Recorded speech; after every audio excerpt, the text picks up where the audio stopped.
कार्तिक कृष्ण पक्ष की त्रयोदशी तिथि के दिन धनतेरस का पर्व पूरी श्रद्धा व विश्वास के साथ मनाया जाता है। धन्वंतरी के अलावा इस दिन देवी लक्ष्मी और धन के देवता कुबेर की भी पूजा करने की मान्यता है। इस दिन को मनाने के पीछे धन्वंतरी के जन्म लेने की कथा के अलावा इसके बारे में एक दूसरी कहानी भी प्रचलित है। कहा जाता है कि एक समय भगवान विष्णु मृत्युलोक में विचरण करने के लिए आ रहे थे, तब लक्ष्मी जी ने भी उनसे साथ चलने का आग्रह किया। तब विष्णु जी ने कहा कि यदि मैं जो बात कहूँ तुम अगर वैसा ही मानो तो फिर चलो। तब लक्ष्मी जी उनकी बात मान गईं और भगवान विष्णु के साथ भूमंडल पर आ गईं। कुछ देर बाद एक जगह पर पहुंचकर भगवान विष्णु ने लक्ष्मी जी से कहा कि जब तक मैं न आऊं तुम यहाँ ठहरो। मैं दक्षिण दिशा की ओर जा रहा हूँ, तुम उधर मत आना। विष्णु जी के जाने पर लक्ष्मी के मन में कौतूहल जागा कि आखिर दक्षिण दिशा में ऐसा क्या रहस्य है जो मुझे मना किया गया है, और भगवान स्वयं चले गए। लक्ष्मी जी से रहा न गया और जैसे ही भगवान आगे बढ़े लक्ष्मी भी पीछे पीछे चल पड़ी। कुछ ही आगे जाने पर उन्हें सरसों का एक खेत दिखाई दिया जिसमें खूब फूल लगे थे।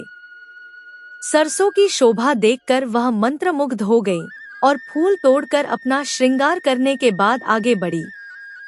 आगे जाने पर एक गन्ने के खेत से लक्ष्मी जी गन्ने तोड़कर रस चूसने लगी। उसी क्षण विष्णु जी आए और यह देख लक्ष्मी जी पर नाराज होकर उन्हें शाप दे दिया कि मैंने तुम्हें इधर आने को मना किया था, पर तुम न मानी और किसान की चोरी का अपराध कर बैठी। अब तुम इस अपराध के जुर्म में इस किसान की 12 वर्ष तक सेवा करो। ऐसा कहकर भगवान उन्हें छोड़कर क्षीर सागर चले गए। तब लक्ष्मी जी उस गरीब किसान के घर रहने लगी। एक दिन लक्ष्मी जी ने उस किसान की पत्नी से कहा कि तुम स्नान कर पहले मेरी बनाई गई इस देवी लक्ष्मी का पूजन करो, फिर रसोई बनाना, तब तुम जो मांगोगी मिलेगा। किसान की पत्नी ने ऐसा ही किया। पूजा के प्रभाव और लक्ष्मी की कृपा से किसान का घर दूसरे ही दिन से अन्न, धन, रत्न, स्वर्ण आदि से भर गया। लक्ष्मी ने किसान को धन धान्य से पूर्ण कर दिया। किसान के 12 वर्ष बड़े आनंद से कट गए।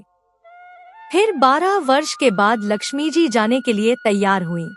विष्णु जी लक्ष्मी जी को लेने आए तो किसान ने उन्हें भेजने से इनकार कर दिया। तब भगवान ने किसान से कहा कि इन्हें कौन जाने देता है, यह तो चंचला है, कहीं नहीं ठहरती। इनको बड़े बड़े नहीं रोक सके।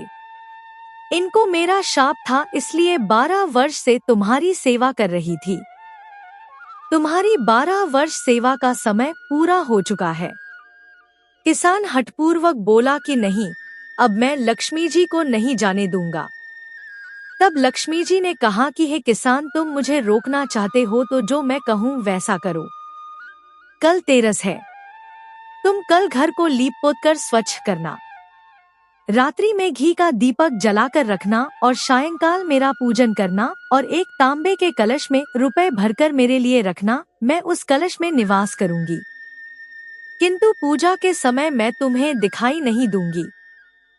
इस एक दिन की पूजा से वर्ष भर मैं तुम्हारे घर से नहीं जाऊंगी। यह कहकर वह दीपकों के प्रकाश के साथ 10 दिशाओं में फैल गई। अगले दिन किसान ने लक्ष्मी जी के कथानुसार पूजन किया। उसका घर धन धान्य से पूर्ण हो गया। इसी वजह से हर वर्ष तेरस के दिन लक्ष्मी जी की पूजा होने लगी।